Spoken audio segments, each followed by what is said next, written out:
Alhamdulillahirabbil alamin wassalatu wassalamu ala asyrafil anbiya'i wal mursalin sayyidina Muhammadin wa ala alihi wa sahbihi ajma'in amma ba'd. Baik ikhwah, bapak-bapak, saudara-saudara hadirin yang dimuliakan Allah Subhanahu wa taala. Baik, pembahasan kita sekarang lanjutnya dari pekan yang lalu, masailul mutafarriqah. Ya, beberapa persoalan. Beliau membahas sekarang al-adat alladzi tasihhu bihi al-jum'ah. Jumlah yang dengannya Jumat itu sah. Ini ada pertanyaan pekan lalu. Ya. Jadi berapa jumlah minimal? Kemudian Jumat itu bisa dianggap sah. Ini bisa dianggap sah. Nah, seperti kita pahami, sholat Jumat itu berjamaah. Ya. Tidak mungkin dilakukan sendirian. Baik. Dan dia memiliki syarat-syarat. Ya, diantaranya yaitu yang pernah kita sebutkan dulu, diantaranya bahwasanya Jumat itu wajib untuk laki-laki. Ya. Kemudian dilakukan di masjid jami'. Atau masjid jami'. Ya, masjid jami'. Jadi masjid jami' itu masjid besar yang digunakan untuk Jumat. Ya, digunakan untuk Jumat. Jadi mestinya dalam sebuah kota itu atau sebuah negeri tidak semua masjid harus pakai Jumat. Baik. Jadi masjid boleh banyak di tiap RT atau mungkin lebih kecil dari RT lagi ya. Itu ada masjid ya, supaya orang melaksanakan sholat 5 waktu itu mudah, tidak harus jauh jalannya. Tapi untuk Jumat dia harus sedikit berusaha payah ya, karena ada tujuan yang lebih besar dari itu ya, dari Jumat itu untuk mengumpulkan sebanyak mungkin kaum muslimin ya. Jadi yang tiap harinya mereka itu sholat berpencar-pencar di masjid-masjid. Nah, di hari Jumat sepekan sekali mereka bisa banyak berkumpul di satu masjid tertentu yang digunakan untuk Jumat. Nah, kemudian juga termasuk dalam cara Jumat itu musafir kita sebutkan tidak wajib Jumat. Ya. Nah, dalam artian yang melakukan Jumat itu orang yang mukim, ya, termasuk dalam definisi mukim ini tinggal di perkampungan, ya, tinggal di perkampungan. Jadi Jumat itu tidak ada ya bagi orang yang sifatnya itu nomaden, pindah-pindah, tidak punya kampung tetap, ya, atau masih tinggal di hutan-hutan. Kalau di sebagian kampung, yang kampung-kampung terpencil, itu mereka tinggal berpencar-pencar di dusun itu, ya, tidak terkumpul di satu tempat. Nah, ini seperti ini tidak wajib Jumat, bahkan tidak ada Jumat. Ya, ya begitu juga kalau orang yang tinggalnya nomaden, pindah-pindah di padang pasir, itu tidak ada Jumat untuk mereka. Nah, sekarang ketika sudah ada kampung, ya, orang bermukim di situ, berapa jumlah minimal? Ya, ini ikhwan dimuliakan Allah Subhanahu wa taala, diributkan ya oleh banyak ulama. Ya. Jadi banyak pendapat ulama tentang ini, ya, tentang jumlah minimal untuk sahnya sholat Jumat tersebut. Bahkan di sini beliau katakan, saking banyaknya pendapat ulama ini, itu pendapat-pendapat itu ada bahkan sampai 15 pendapat dari para ulama kita tentang masalah ini, ya, tentang masalah batas minimalnya dari Jumat tersebut. Nah, ini bagaimana ini? Wallahu a'lam, ya, kata Syekh di sini, kata penulis buku ini, salatul Jum'ati fariidatun min faraidillah subhanahu. Ya, salat Jumat itu merupakan fariidah, kewajiban, ya, dari kewajiban-kewajiban yang Allah bebankan, wa syi'arun min syi'airil Islam, dan dia termasuk syiar-syiar Islam, wa salatun minas salawat, ya, salah satu dari salat-salat, faman istarata fiha ziyadatan ala ma tanaqid bihi al-jamaah falaihi dalil. Nah, siapa yang mensyaratkan, ingat ya, siapa yang mensyaratkan tambahan dari definisi jamaah yang sudah kita kenal, maka dia wajib datangkan dalil. Baik, wajib datangkan dalil. Baik, dalam istilah syariat jamaah itu berapa orang? 2. Iya, lebih dari 1. Ya, lebih dari 1. Jadi Kalau ada satu makmum dengan satu imam, itu jamaah. Itu disebut salat jamaah. Ya. Tapi tidak mungkin lah ada orang Jumat dua orang ya. Itu mana ada satu kampung cuma 2 ada laki-laki di situ. Itu mustahil itu. Ya. Tapi seandainya pun terjadi, tapi mustahilnya sudahlah, nggak usah disebut-sebut ini. Intinya yang kita sebut sekarang ini kan batasnya untuk Jumat itu ya.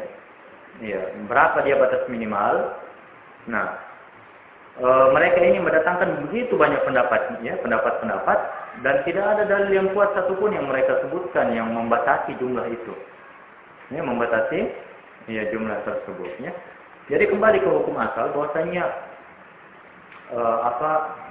jamaah itu yaitu tadi yang kita kenal dalam definisi syar'i, sebuah salat itu dianggap salat berjamaah ketika ada imam, ada makmum. Walaupun makmumnya itu cuma satu orang. Ya, demikian wallahu a'lam bishawab ya. Jadi sekali lagi pendapat-pendapat ini tidak ada dalil yang kuat ya untuk menyimpulkan bahwasanya Jumat itu harus sekian jumlahnya. Ya. 40 ya, yang dikenal dalam mazhab Syafi'i kan 40 orang. Ya. Tapi ini tidak ada dalilnya. Ya, Allah dan Rasulnya yang mulia sallallahu alaihi wasallam tidak pernah menyebutkan Jumat itu harus sekian orang yang hadir. Tidak ada. Ya. Nah, dari mana mereka dapatkan kesimpulan-kesimpulan seperti ini yang 40 tadi itu? Yaitu jumlah yang katanya jumlah Jumat pertama yang diadakan di Madinah. Baik. Jadi ketika pertama kali mereka mengadakan Jumat dan Rasul belum datang waktu itu sallallahu alaihi wasallam. Ya, mereka muhajirun, orang-orang yang berhijrah ini berkumpul kemudian melaksanakan sholat Jumat di kampung itu, ya, di kampung itu, dan jumlahnya kurang lebih segitu 40 orang. Tapi ini kan terjadi tanpa ada perencanaan, ya, kebetulan saja, ya, dan tidak pernah dibayangkan bahwasanya kalau kurang dari jumlah itu mereka tidak akan bikin Jumat. Ya. Itu spontan, ya, tanpa ada petunjuk dari Rasul SAW bahwasanya Anda itu kalau bikin Jumat harus sekian jumlahnya, tidak ada. Ya. Nah, jadi kita kembali ke hukum asal, ya, dan ya terlalu memaksakan itu, ya, kalau harus menyebutkan jumlah-jumlah tertentu. Wallahu a'lam bishawab. Bisa dimengerti ini? Ya. Tapi kalau ada yang masih muafat juga, ya silakan saja. Yang penting dengan dalilnya. Baik, ya dengan dalilnya dan jangan cuma ikut-ikutan. Baik, ikut-ikutan kemudian mengatakan ini pendapat ini sesat. Ya. Ya, yang semacamnya. Dalam beragama itu yang dituntut ya seorang muslim adalah ya beragama dengan dalil, ya beragama dengan dalil, ya. Nah, para ulama kita, ya mudah-mudahan Allah merahmati mereka itu sudah berijtihad, ya. Yang terbaik apa yang mereka punya dalam agama Allah ini untuk yang menjelaskan syariat Allah ini kepada manusia. Ya. Tapi sekali lagi, ya tugas kita adalah kembali kepada pendapat yang paling rajih, yang paling kuat, ya, dan tidak asal fanatik saja ya dengan satu pendapat tanpa mengetahui dalilnya, ya, tanpa mengetahui dalilnya. Baik, di sini beliau katakan, as-sunnatu an la tata'addad al-jum'ah fil baladil wahid illa li hajatin. Sunnahnya tidak boleh ya berbilang Jumat itu dalam satu negeri kecuali untuk sebuah hajat. Baik. Jadi tidak boleh Jumat itu berbilang. Kalau berbilang ya banyak maksudnya, ya ada beberapa. Jadi tidak boleh Jumat itu berbilang dalam satu negeri kecuali untuk sebuah hajat. Apa hajat itu? Ya seperti misalkan masjidnya sudah sempit, ya, jadi butuh lagi tambahan. Ya kalau gitu oke, bikin lagi di tempat lain. Dan ini di masa Rasul Sallallahu Alaihi Wasallam itu antum harus paham ya, di masanya Rasulullah masjid itu bukan cuma satu, ya, ada beberapa. Ya.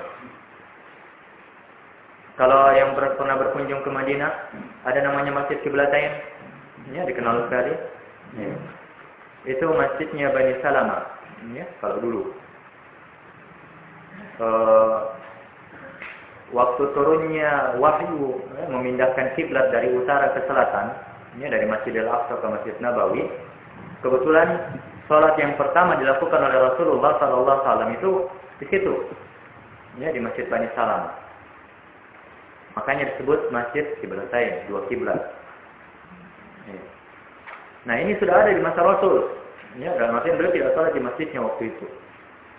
Dan ada beberapa masjid yang lain di Madinah waktu itu. Cuma ingat, untuk Jumat mereka semuanya sholat di Masjid Nabawi. Di masa itu. Di masa itu.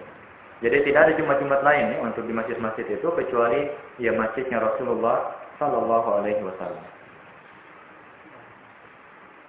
Baik. Bagaimana sekarang kota-kota kita?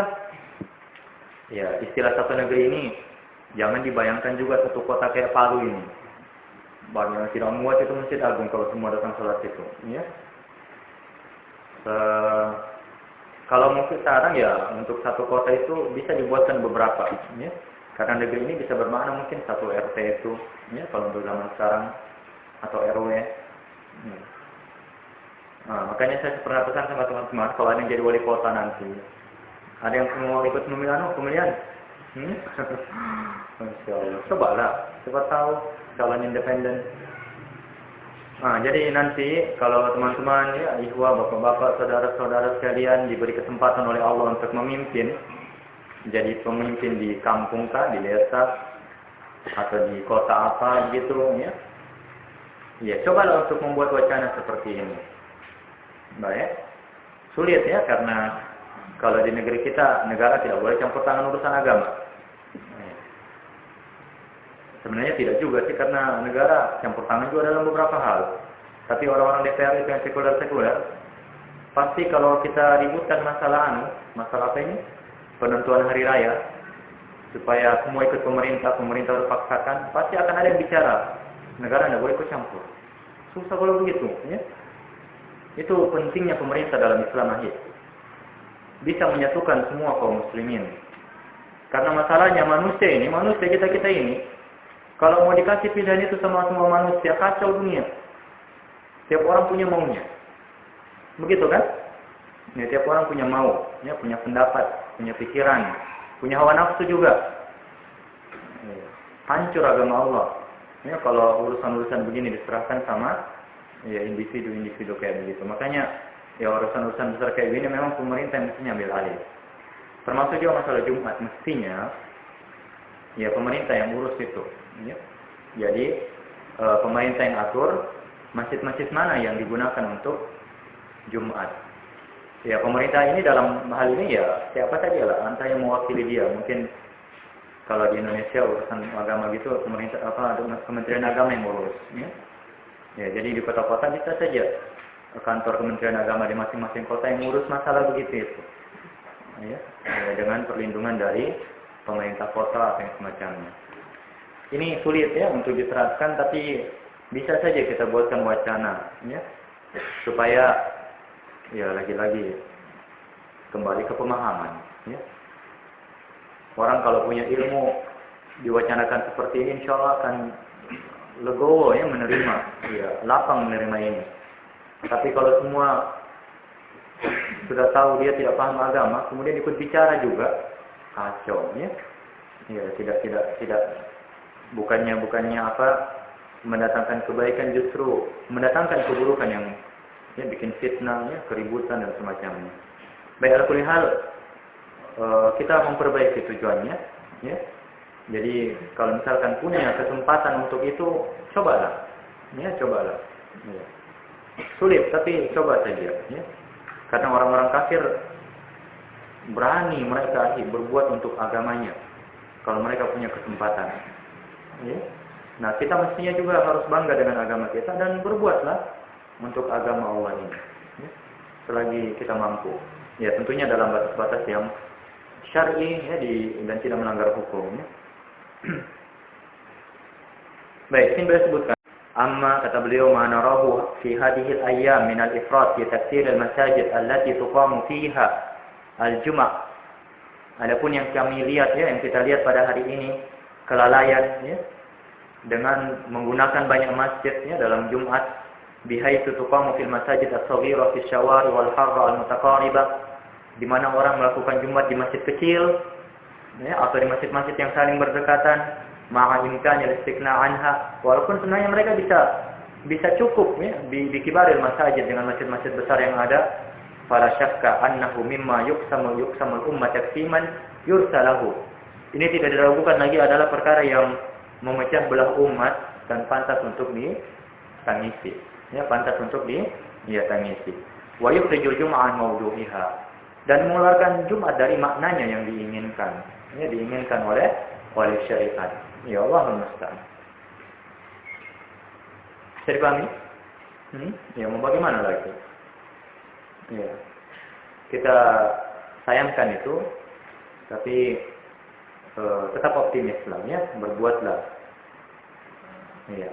Atau kalau mungkin kita tokoh-tokoh masyarakat mulailah bicara juga ke beberapa orangnya mungkin, atau di masjid yang terdekat, bagaimana kalau kita bikin Jumat di sini saja misalkan. Boleh kayak begitu, ya. Ya.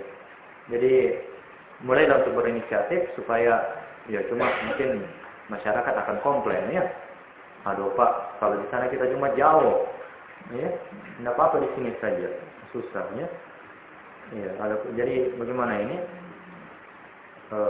Ya belajarlah, ya belajar dan berbuatlah apa yang kita mampu untuk memperbaiki keadaan ini.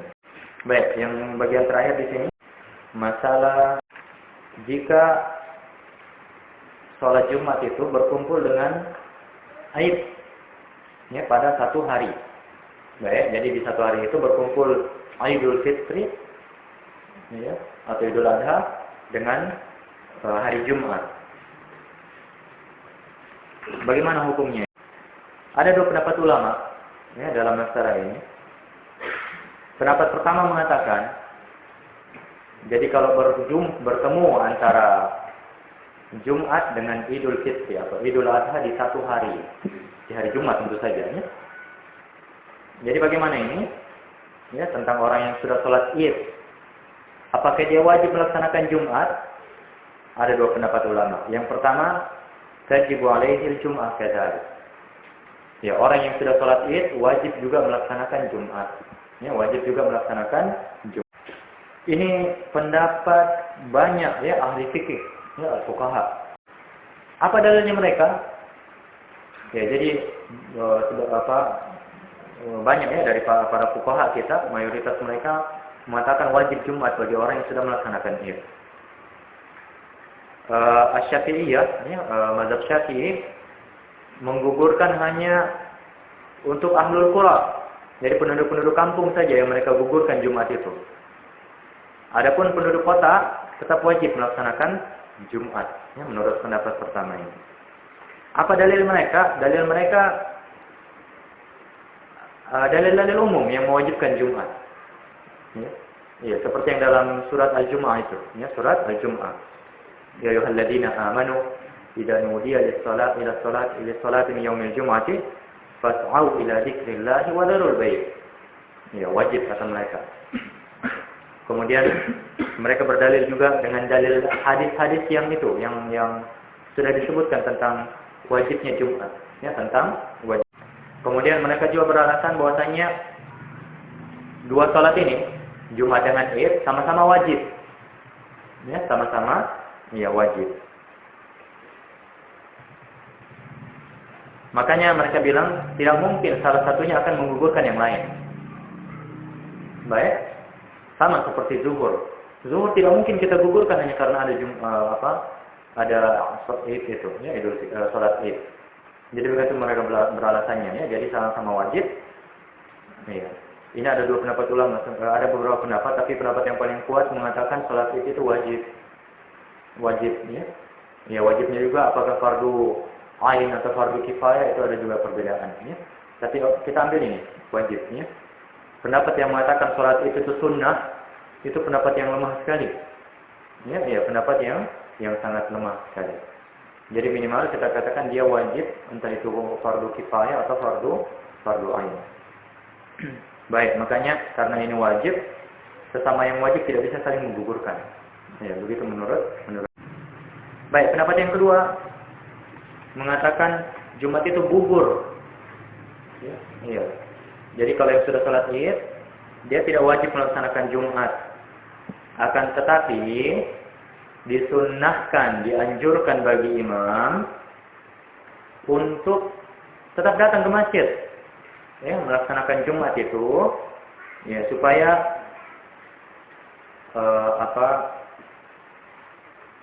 orang yang mau melaksanakan Jumat, baik yang sudah sholat Id atau yang belum sholat Id, dia bisa sholat bersama imam. Ini pendapat yang kedua, ya.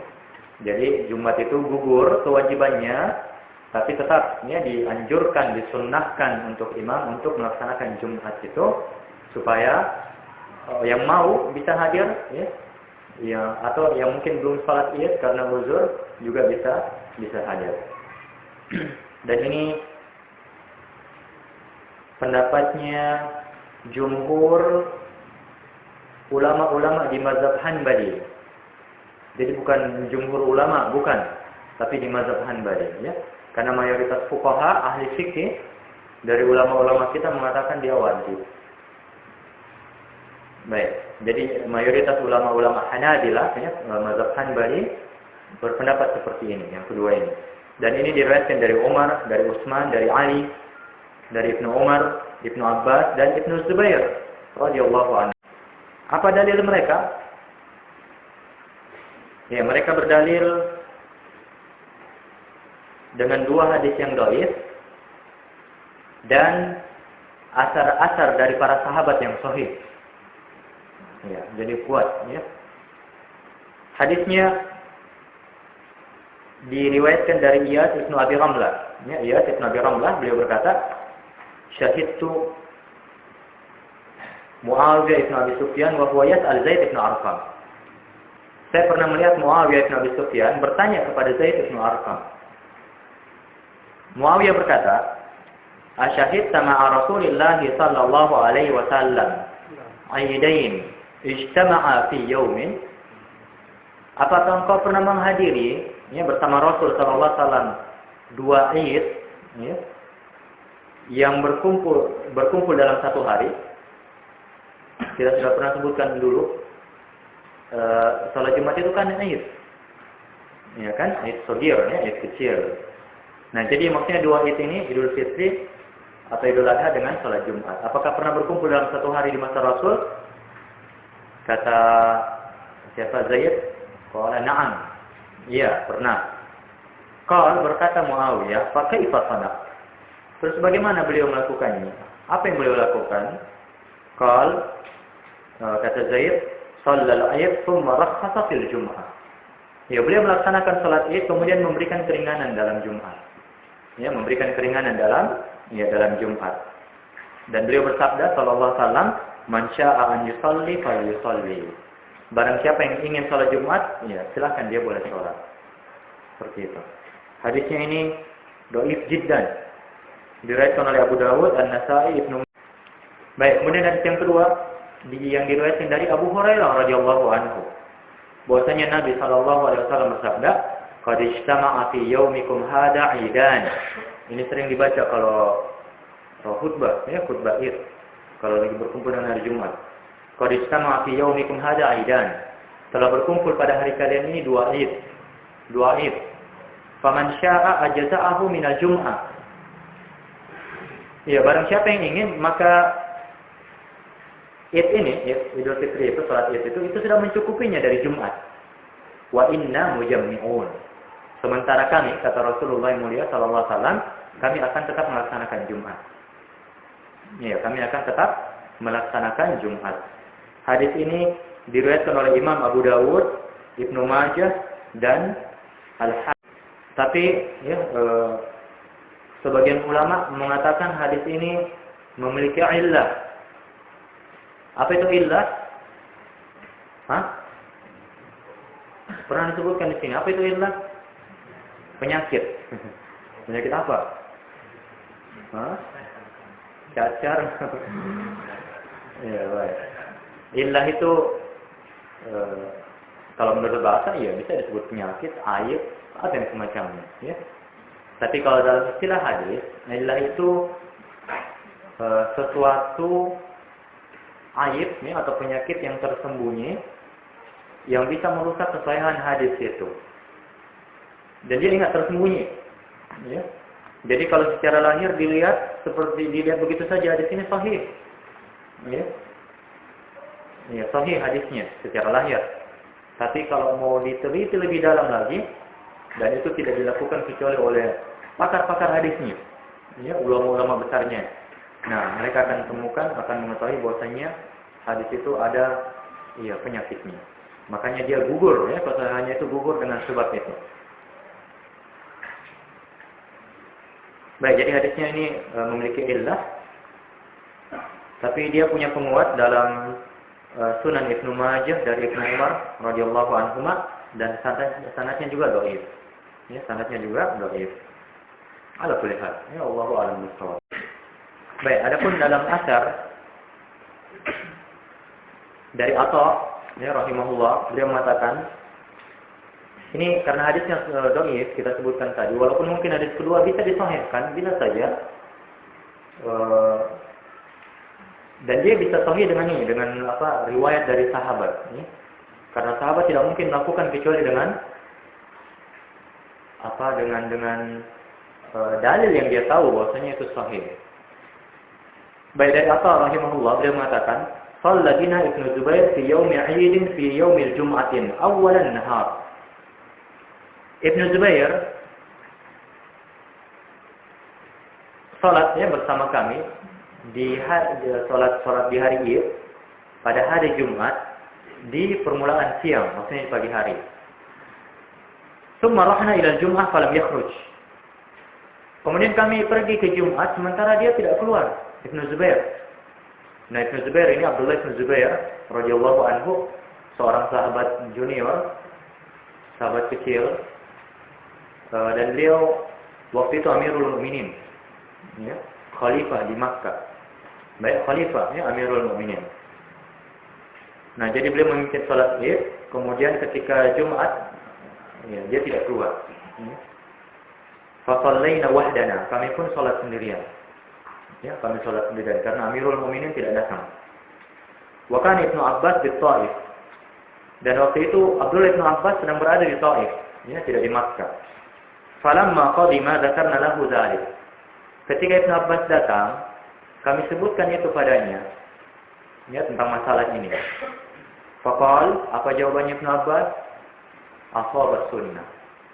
Ya, Masya Allah, ya. Dia telah melakukan sunnah. Ya, dia telah melakukan sunnah. Ya, dan berita ini lagi, ketika berita ini mereka bilang sama Ibnu Abbas ini sampai kepada Ibnu Zubair. Ibnu Zubair mengatakan, Ra'aitu Umar bin Khattab idza ijtama'a idan sana'a mithla hadha. Saya pernah melihat Umar bin Khattab, ya, kalau berkumpul dua Id, dia melakukan yang seperti ini juga. Dia melakukan yang seperti ini. Riwayat ini sahih. Sahih, ya. Diriwayatkan oleh Abu Dawud dari Atha, diriwayatkan juga oleh Imam An-Nasa'i, Ibnu Khuzaimah dari Wahab bin Qais. Nah, begini. Ini yang perlu kita pahami. Kalau seorang sahabat mengatakan ashaba sunnah, maka hadis itu dihukumi sebagai hadis marfu'. Apa itu hadis marfu'? Hadis apa? Hadis yang hasan. Ya, Masya Allah, anak kecil berani menjawab hadis. Jadi yang pintar-pintar ini bagaimana? Apa hadis marfu'? Iya, yang sampai kepada Rasul sallallahu alaihi wasallam. Baik. Jadi kalau riwayat itu bersambung pada Rasul disebut hadis marfu'. Kalau cuma sampai sama sahabat disebut apa? Mauquf. Masya Allah, hadis mauquf. Ya. Jadi kalau hadisnya itu cuma sampai sama sahabat, ya disebut hadis mauquf. Kemudian kalau cuma sampai sama tabi'in, hadis maqtu'. Ya, pakai ain di belakang, pakai ta, ya, maqtu'. Dihafal sudah? Iya, penting menghafal yang begini. Karena yang hadir di sini ulama-ulama kecil juga, ya, akan mengajarkan orang-orang di luar sana tentang Islam. Baik. Jadi hadisnya sahih ya, tidak ada masalah ya. Baik, kemudian kisahnya Ibnu Zubair ini pernah disebutkan sama siapa? Jadi dari Hisham ya, dari Hisham ini disebutkan kepada Nafi'. Siapa Nafi'? Hah? Siapa Nafi'? Sering disebutkan di sini juga. Maksudnya aneh lah ya, sudah sering disebut terus tidak paham. Siapa itu Nafi' itu? Nafi' ini maulanya Ibnu Umar. Maula Ibnu Umar. Apa itu maula? Hah? Ya Pak Ahmad, apa maula? Hah? Pembantu? Khadim kalau pembantu dalam bahasa Arab. Jadi Anas bin Malik itu khadim Rasulullah sallallahu alaihi wasallam. Ya, pembantunya, pelayannya. Jadi kalau maula tuan?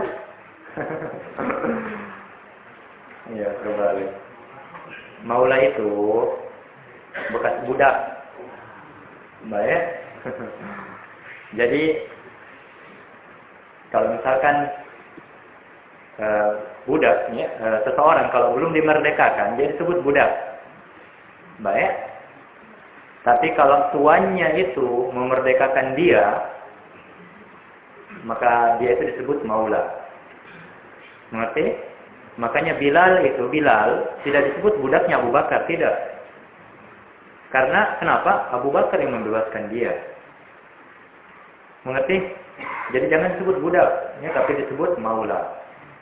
Ya, seperti itu. Ya. Salim maula Abi Huzaifah. Ya, seorang sahabat yang mulia.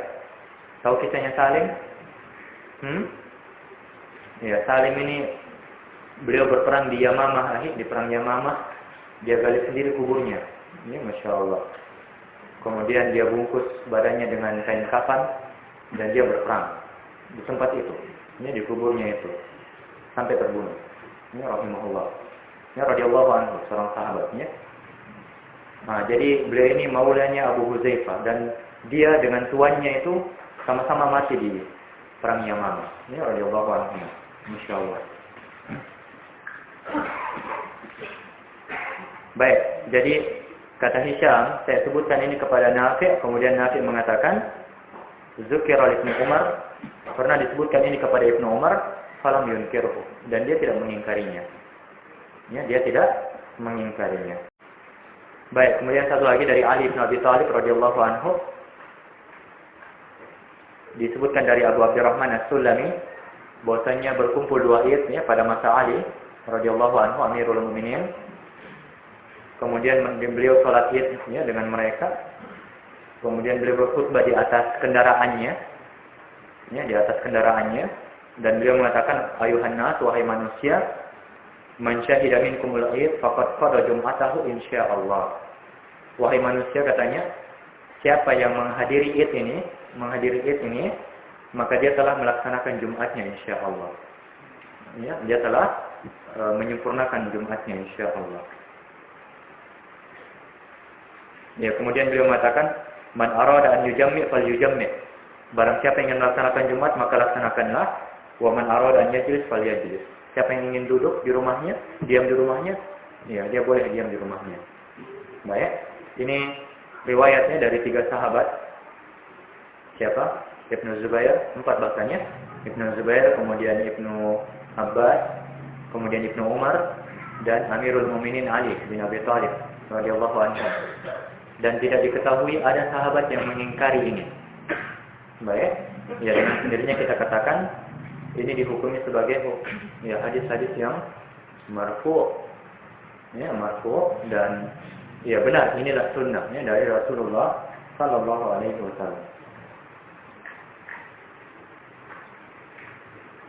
Makanya kata Ibnu Abdul Bar, tidak boleh ya bagi seorang muslim berpendapat ya untuk menggugurkan Jumat itu ya, karena dengan dalil-dalil ini, ya, dengan dalil-dalil yang seperti ini, ya. Jadi sudah jelas sekali dalilnya, ya makanya kita katakan, ya bahwasanya pendapat yang kedua itu pendapat yang rajih, ya, yang paling kuat, yang terpilih.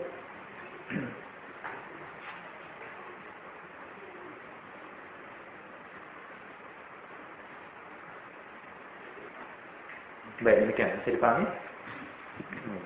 Cuma hati-hati kalau mengatakan seperti ini di masyarakat, ya. Karena saya yakin banyak orang tidak bisa membayangkan ini. Bagaimana bisa katanya, ya? Sholat Id yang sunnah itu menggugurkan Jumat yang wajib. Kalau di masyarakat kita kan sholat Id sunnah, ya kan? Seperti itu. Nah, jadi ya bijaklah, ya, dan jangan bikin fitnah. Baik, tapi tetap disunahkan bagi imam untuk melaksanakan Jumat, ya, melaksanakan Jumat supaya yang mau datang Jumat, ya, masyarakat yang mau berjumat, ya, tetap bisa berjumat juga, dan yang tidak sempat melaksanakan sholat Id, ya, karena satu uzur dia bisa datang. Baik, ya, Bismillah. Masalah khusyuk. Khusyuk itu diperintahkan dalam ibadah, ya. Dan mestinya seorang muslim itu ya khusyuk dalam semua sholatnya, ya. Tidak ada anjurannya seperti tadi itu minimal harus khusyuk di 3 titik seperti itu. Tidak ada, ya. Ya, tidak ada yang seperti itu sama sekali. Maksudnya kalau ada perkataan seperti ini pastinya bukan hadis, ya. Bukan juga perkataan sahabat, ya. Mungkin dari ulama-ulama, ya, yang cenderung kepada tasawuf mungkin datang sepertinya, ya. Ya, ala kulli hal tidak ada anjuran seperti itu. Dan yang dituntut dari seorang muslim adalah yang menjaga sholatnya itu supaya khusyuk, ya. Bagaimana khusyuknya itu? Ya, khusyuk itu dalam bentuk menghadirkan hati. Jadi dia sholat dengan betul-betul dengan hatinya, dengan kesadaran, ya. Dia tahu di hadapan siapa dia berdiri, kemudian dia menyimak bacaan imam, menyimak bacaannya, ya, betul-betul dengan kesadaran penuh, yaitu menghadirkan hati. Jadi hatinya sadar, tidak lalai. Beda dengan kebanyakan kita toh, Al-Fatihah terucap di lisan, pikiran di rumah. Begitu toh? Iya. Karena bisa seperti itu, karena lisan kita sudah terbiasa. Iya. Ini bukan khusyuk namanya. Jelas? Kalau masalah haji akbar, itu istilah saja sebenarnya yang dibuat-buat orang, ya. Tidak ada dalam Islam itu ada haji akbar khusus kayak begitu. Maksudnya mereka haji akbar itu Pak. Ketika wukuf di Arafah itu bertepatan dengan hari Jumat. Itu dia. Ya, yang disebut haji akbar karena kebetulan dulu haji wadahnya Rasul sallallahu alaihi wasallam itu wukufnya tuh pas hari Jumat. Gitu, pas hari Jumat. Tapi sebenarnya mau jatuh di hari lain pun tidak ada pengaruhnya. Ya. Ya. Jadi sama saja, tidak ada kelebihannya wukuf di hari Jumat atau wukuf di hari-hari yang lain. Jelas? Ya, Allah. Wallahu a'lam. Tidak pernah disebutkan itu. Ini tidak pernah disebutkan. Tapi ini kan perbuatan mereka dengan Rasulullah, ya, sallallahu alaihi wasallam, ya. Tanpa adanya Rasul ketika itu. Ya, dia sudah diwajibkan Jumat, kemudian mereka berkumpul di kampung itu setelah berhijrah dan mereka melaksanakan Jumat. Kalau ada kekeliruan atau hal yang tidak mesti terjadi di situ, pasti Allah akan kabarkan sama Rasulnya, ya, sallallahu alaihi wasallam. Dan tidak ada satupun dalil yang menyebutkan bahwasanya jumlah itu kurang atau mencukupi atau lebih. Dan ingat para tabi'in pun tidak pernah menanyakan itu kepada para sahabat. Apakah Jumat itu harus sekian dan sekian? Tidak pernah. Jelasnya? Ya, makanya kita simpulkan ini beda dengan kasusnya seperti dua Id bertemu tadi. Itu kan sudah dipermasalahkan sejak masa sahabat. Ya, dan sahabat menjelaskan. Nah, untuk Jumat ini tidak pernah ada diributkan. Ya. Makanya kita pahami di situ bahwasanya iya, masalah jumlah 40 itu bukan satu keharusan. Baik.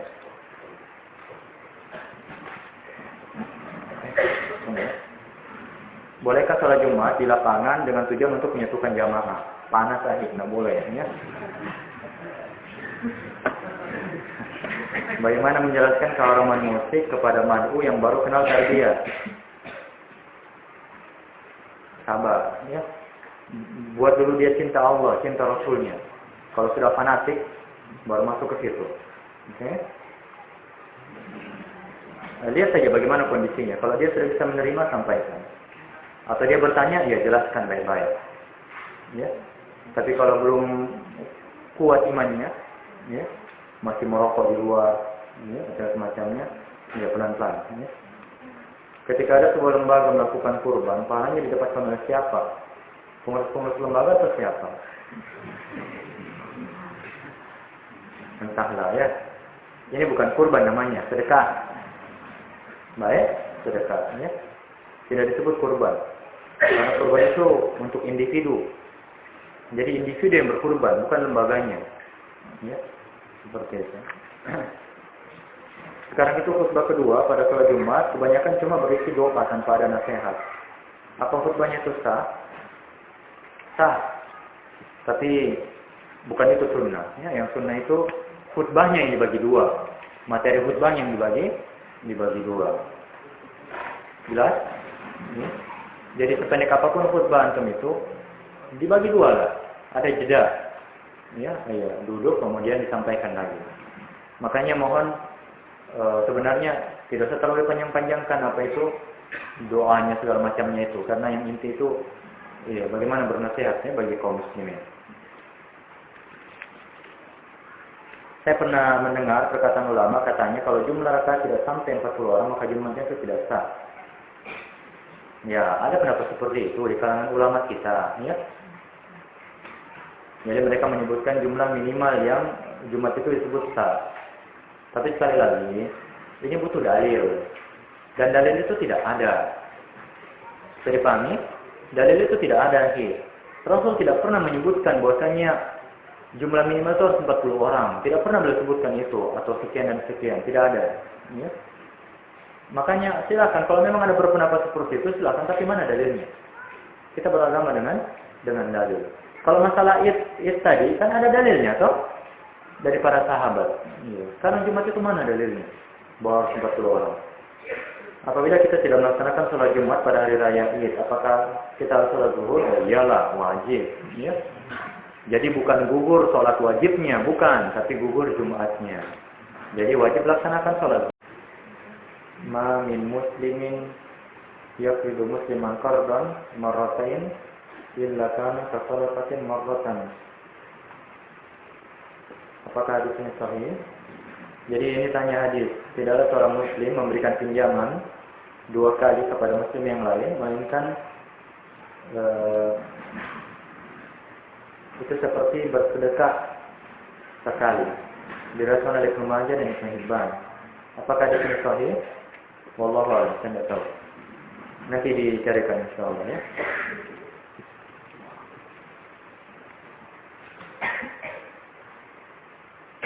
Kenapa musik itu haram? Kenapa? Karena disebutkan dalam riwayat seperti itu, ada hadisnya dalam Sahih Al-Bukhari. Ya. Jadi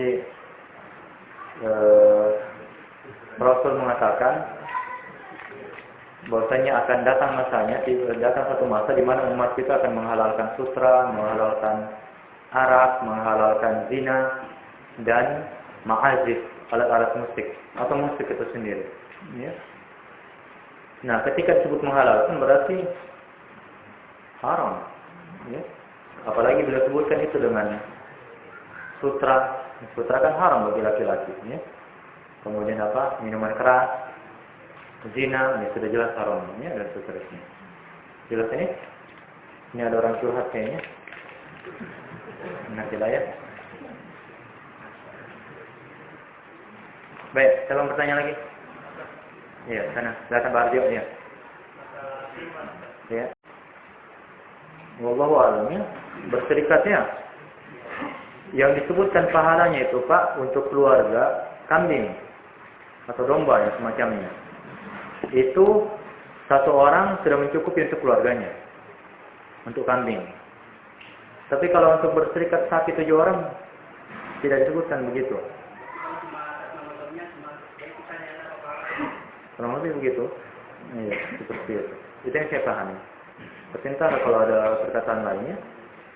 Tapi yang disebutkan dengan dalil itu disebutkan dalam kitab-kitab fikih juga dari Rasulullah SAW. Ya, satu kambing itu mencukupi dia dan keluarganya. begitu. Ahli bait begitu ya. Adapun sapi ini kan masalahnya dia sudah berserikat 7 orang, Pak. Ya, berserikat 7 orang. Makanya bolehlah kita beli satu sapi untuk 7 orang keluarga kita. Ya, itu mungkin Pak. Ya. Tapi kalau sama dalam satu sapi itu dikasih makan kalau istri juga bisa juga. Ya, ini masalah. Boleh, ya. Baik. Sudah cukup? Ya. Siapa tadi di depan sini? Ya. Masalah khotimah kalau misalnya dia ketinggalan khutbah, pas sudah sholat baru dia ikut sholat, apakah gugur khotimah? Yang kedua lagi masalah Tunggu dulu, dia sholat Jumat. ya. Dia masuk sudah sholat. Ya, sudah sholat sudah mulai baru ikut. Maksudnya dia lewatkan. Oh. Yang penting dia dapatkan itu apa?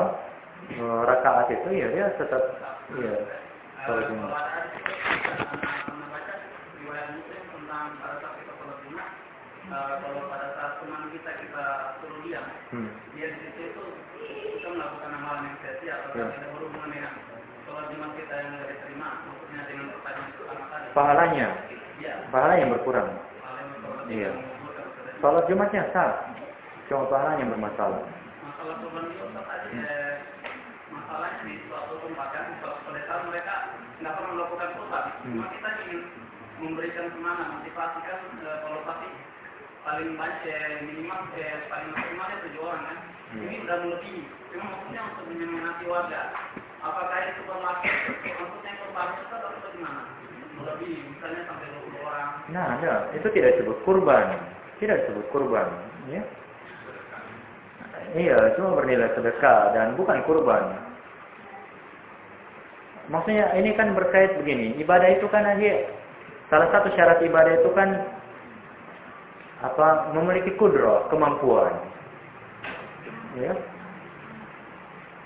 Semua ibadah itu memiliki syarat yaitu kudrah, kemampuan. Orang tidak mampu sholat berdiri ya dia sholat dengan duduk. Ya, tidak mampu duduk berbaring. Nah, apalagi yang kayak begini-begini. Tapi sholat tidak gugur. Ya. Ini bedanya kalau sholat dengan seperti misalkan haji, ya, kemudian kurban ini, jihad, ya, dan seterusnya. Nah, itu ada syarat pentingnya. Apa itu? Al-Qudrah, kemampuan. Jadi kapan Al-Qudrah itu tidak ada, gugur. Jangan memaksakan diri. Baik, jadi kalau ingin memotivasi orang itu bukan pada tempatnya seperti ini. Jelas? Karena khawatirnya, kalau kita adakan kayak begini nanti jadi bid'ah, bisa-bisanya nanti ke depan ya, orang melestarikan ini jadi bid'ah. Padahal bukan begitu modelnya kurban. Jelas? Ya, jadi hindari. Ya. Cukup ya? Baik. Nah, kalau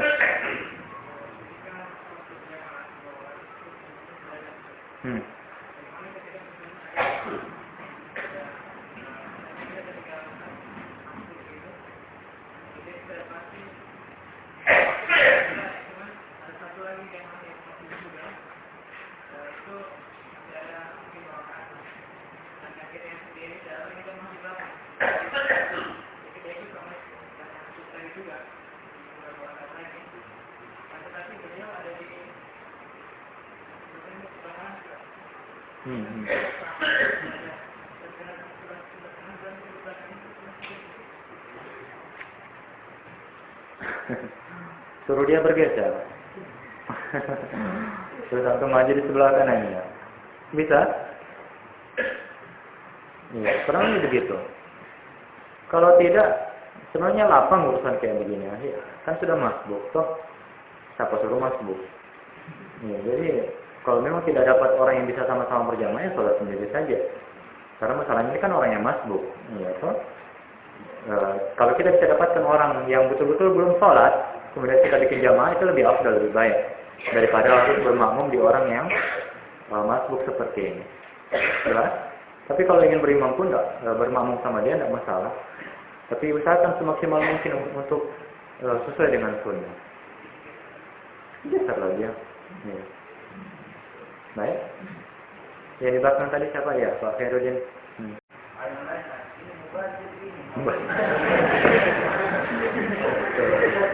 Iya. Kemudian yang kedua, kalau kita membaca surah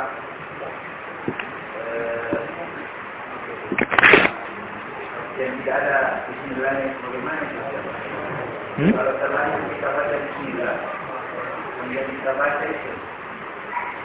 Apa? Oh, tidak masalah. Namanya juga terlanjur kan? Iya, tidak ada masalah. Yang pertama, wallahu alam, kayak maksudnya ini kan pencuri. Terlalu sulit dibayangkan pencuri mau baca bismillah. Dia pasti dalam kondisi ketakutan, buru-buru. Ya. Ya. Jadi syubhat yang seperti ini, Pak, tidak boleh ya, kita hindari makan sapi itu. Pak, masalah mubazir itu tidak dianggap. Ya, kalau dia haram, Pak, dia 1 ekor sapi tidak boleh dimakan. Ya, dikuburkan itu, ini dibakar atau apa. Ya, jadi tidak ada istilah mubazir kalau memang haram. Ya, begitu. Jelas? Ya Allah musta'an. Zaman sekarang sering begitu ya, orang curi sapi aja, dia potong kakinya, dia bawa lari kakinya, terus itu sapi dia kasih tinggal di situ. Karena yang paling gampang dipotong kakinya. Akhirnya itu sapi menderita kasihannya. Iya, dibawa lari. Banyak sekarang kayak begitu. Ya. Itu bagaimana hukumnya? Kalau masih sempat disembelih bisa, kalau masih hidup. Tapi kalau sudah mati bangkai. Dan orang yang mencuri itu dia makan bangkai. Ya, karena tidak boleh itu. Ya. Memakan hewan yang diambil dari hewan yang masih hidup, daging yang diambil dari hewan yang masih hidup.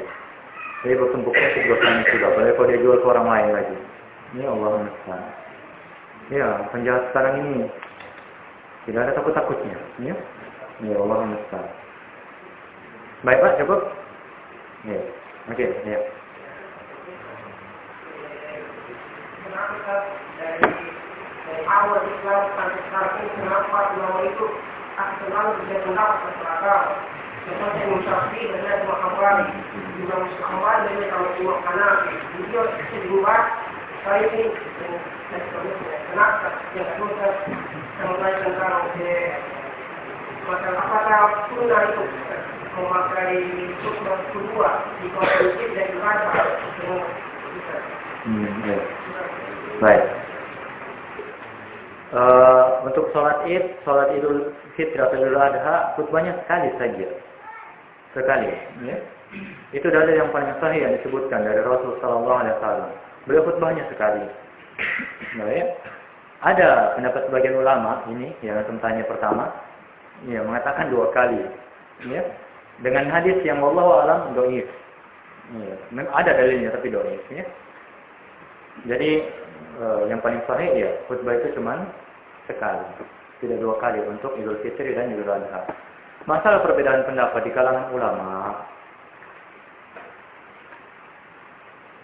itu di satu sisi rahmat untuk umat ini, ya, kalau kita cerdas untuk mengambil ini, memahami persoalan ini, ya. Tapi bisa jadi bencana di tangannya orang-orang bodoh. Jadi pahami? Ya, jadi perbedaan pendapat ulama itu, ya, mazhab-mazhab yang ada itu berkah sebenarnya ya. Kalau untuk orang yang pintar, yang cerdas, yang paham agama Allah ini, dan bencana buat orang-orang yang jahil. Ya. Karena gara-gara perbedaan mazhab itu akhir dulu di masa-masa jumud, ya, masa-masa fanatisme mazhab itu orang sampai berperang gara-gara beda mazhab. Ya. Saya pernah sebutkannya dulu di Masjidil Haram itu ada 4 imam untuk 4 mazhab. Jadi setiap mazhab sholat di belakang imamnya. Astagfirullah, ya. Ini di Masjidil Haram ini sampai akhirnya kerajaan Saudi berdiri, dihapuskan itu, alhamdulillah. Ya. Nah itu bencana. Tapi sebenarnya dulu awal-awal sih waktu umat masih berpegangnya dengan ulamanya tidak seperti itu. Ya. Imam Malik rahimahullah pernah ya di saat seorang khalifah itu saya lupa Imam Malik atau siapa ya, dia berpegang dengan mazhabnya imam ini. Terus dia bertanya sama imam, bagaimana kalau saya paksakan semua orang untuk berpegang dengan mazhab ini? Dia bilang jangan. Ya, jangan. Ya. Sejak dulu para sahabat sudah berselisih juga. Ya. Kenapa kita harus paksakan mereka untuk berpegang dengan mazhab saya? Ya. Dan itu alhamdulillah ya, untuk sebagian perselisihan itu rahmat sebenarnya. Ya, kebaikan untuk umat ini. Ya, jadi orang tidak terbebani ya, karena fanatik dengan satu mazhab saja. Ya. Jelas? Ya. Cuma itu dia rahmat ketika kita paham persoalannya. Kita mau belajar, mau mengkaji. Ya. Kembali kepada dalil, tidak fanatik dengan ya imam tertentu atau dengan mazhab tertentu. Jelasin akhir. Ya. Jadi itu hal yang sudah tabiat manusia untuk berselisih. Ya. Tapi untuk para ulama ini, mereka kan orang-orang terhormat. Jadi, ya, kenapa mereka bisa berselisih? Ya, karena itulah ilmu yang mereka pahami. Bagaimana terjadinya perselisihan itu, ini panjang ya, kita mau bahas ini. Ada bukunya Syekhul Islam Ibnu Taimiyah, judulnya itu beliau beri nama Raf'ul Malam an A'immatil I'lam. Jadi mengangkat celaan dari untuk para imam yang mulia itu. Jadi ada orang-orang yang mencela ya para ulama karena perselisihan kayak begini. Nah, beliau menulis buku ini untuk menghilangkan itu. Beliau menjelaskan kenapa bisa terjadi perbedaan pendapat, perselisihan dan semacamnya. Banyak yang beliau sebutkan ya. Ya di antaranya bisa saja imam itu belum sampai kepadanya hadis yang sahih. Ya, akhirnya beliau berpegang dengan hadis yang mungkin dhaif. Atau di masanya beliau tidak tahu kalau hadis itu dhaif. Belakangan baru ketahuan oleh imam yang lain hadisnya ya dhaif. Baik. Atau mungkin beliau belum dengar ada pendapat sahabat ya yang bisa dijadikan pegangan. Beliau hanya berijtihad saja. Ya, banyak hal yang membuat akhirnya ya pendapatnya. Itu yang masalahnya lagi. Orang-orang yang datang belakangan itu kadang cuma mengambil pendapat tanpa mau merujuk kepada dalilnya. Atau karena fanatik mazhab, kemudian tidak mau menerima dalil dari mazhab yang lain. Seperti itu. Jadi kita berbaik sangka sama yang imam-imam yang pertama dulu. Ya. Yang problem itu orang-orang yang datang belakangan. Baik. Nantilah kalau antum mau bahas lagi ini di luar majelis karena waktunya sudah habis.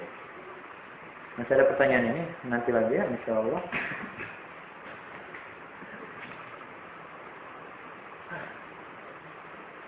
Ya. Nanti kita lanjutkan insyaallah ini. Baik, dulu kami selalu kita sebutkannya kalau orang memakai ihram itu mengingatkan pada apa? Kain kafan, ya kain kafan pada kematian. Ya. Dan kita sudah sebutkan dulu bahwasanya mayit itu kalau diantar ke kuburan ada 3 yang mengikuti dia, ya, dalam hadis yang sahih. 2 kembali, 1 yang tinggal. Jadi dia diikuti oleh keluarganya, oleh hartanya dan amalnya.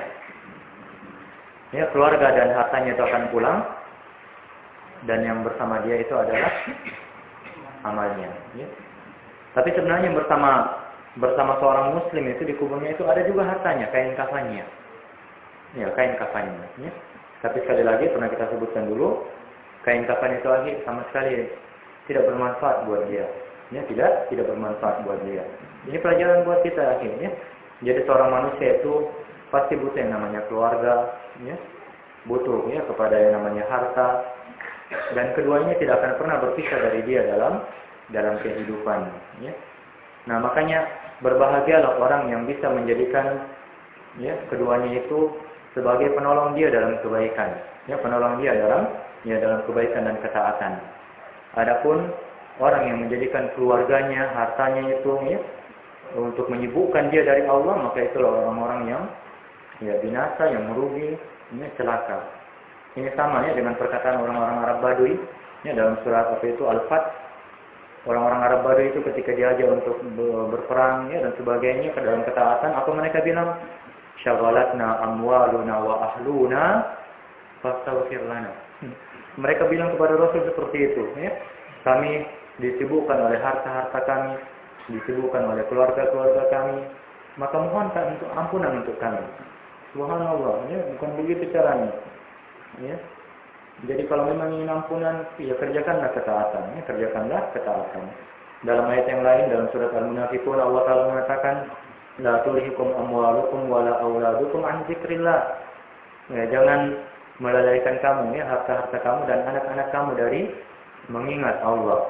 Wa may yaf'al dzalika fa ulaika humul khasirun. Ya, siapa yang melakukan itu maka dia termasuk orang-orang yang merugi. Ya. Makanya itu yang dimuliakan Allah Subhanahu Wa Taala. Ya, siapa yang mati, ya, yang meninggal nanti, dan semua kita pasti mati. Ya, tidak akan bermanfaat keluarga dan hartanya itu sesuatu pun, ya, kecuali, ya, dengan doa keluarganya itu, ya, permohonan ampun keluarganya, dan juga apa yang sudah dia persembahkan dari hartanya dalam kehidupan, ya, dalam kehidupan. Ya, Allah Ta'ala berfirman dalam surat Asy-Syu'ara ayat 88 dan 89, Yauma la yanfa'u malun wala banun.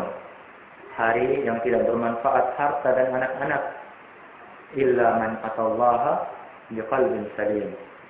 Ya, kecuali orang yang datang menghadap Allah dengan hati yang selamat, ya, hati yang bersih, hati yang, ya, dipenuhi oleh iman dan ketakwaan. Ya. Dalam surat Al-An'am ayat 94 Allah mengatakan, wa laqad ji'tumuna furada kama khalaqnakum awwala marrah. Ya, kalian, ini orang-orang nanti yang datang pada hari kiamat, Allah mengatakan, ya, kalian telah datang kepada kami sendiri-sendiri. Dia sendiri-sendiri, akhirnya tidak bawa keluarganya, ya.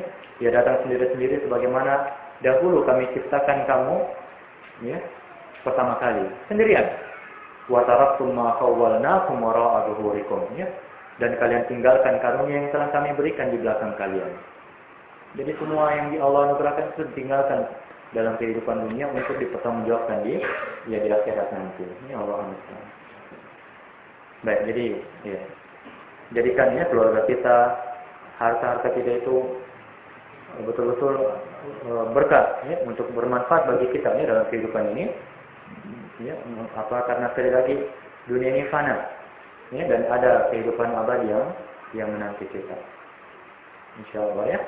Ya, nanti kita akan sebutkan lagi faedah yang lain yang berkait dengan tawakal. Ini berkait dengan tawakal karena orang sering salah paham, ya, tentang tawakal.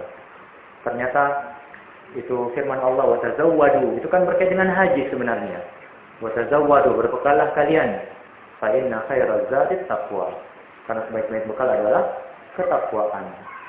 Ya, sebagian orang salah memahami tawakal. Pergi saja berjuang katanya. Pergi saja beribadah, ya, untuk agama Allah. Tidak usah urus keluarga, tidak usah bekerja. Ini salah juga. Ya. Nah, ayat tadi berkait dengan orang-orang seperti itu yang salah memahami makna dari tawakal.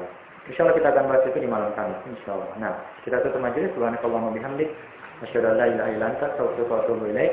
Wa sallallahu ala nabiyyina Muhammad. Wassalamualaikum warahmatullahi wabarakatuh.